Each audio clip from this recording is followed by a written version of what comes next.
I'm Atra El-Nashar in Washington. President Trump instructing the Pentagon to start testing nuclear weapons for the first time in more than 30 years. There are serious questions about what the president has planned and whether he will test actual nuclear weapons or just the missiles that carry them.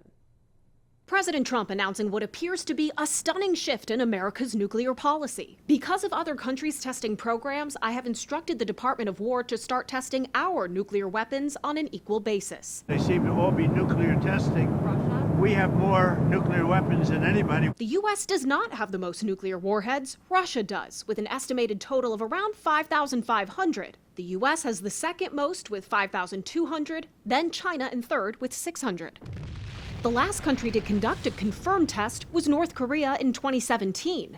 Before that, Pakistan and India each in 1998, China in 1996, the U.S. in 1992, and Russia in 1990. Presidents of both the Democratic and Republican parties have observed a moratorium on such testing for over 3 decades, and with good reason. It's unclear if, when calling for nuclear weapons testing, the president actually instead means testing nuclear-capable systems.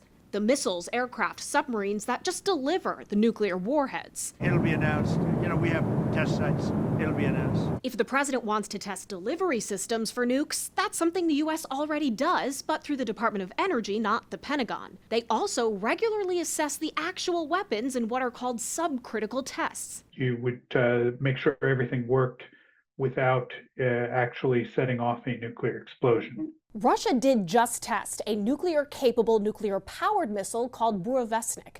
Now, in response to Trump's new call for U.S. testing, the Kremlin emphasized Burovesnik is not an actual nuclear weapon, and if anyone deviates from the moratorium, Russia will respond accordingly. The nature of nuclear arms racing, we ought to know from before, in that previous Cold War, showed us that whatever one side did, the other side quickly followed. I have no doubt in my mind that both Beijing and Moscow, Moscow in particular, are ready to start up nuclear testing. As history has shown, starting up nuclear testing is much easier than ending it. In Washington, I'm Atra El-Nashar reporting.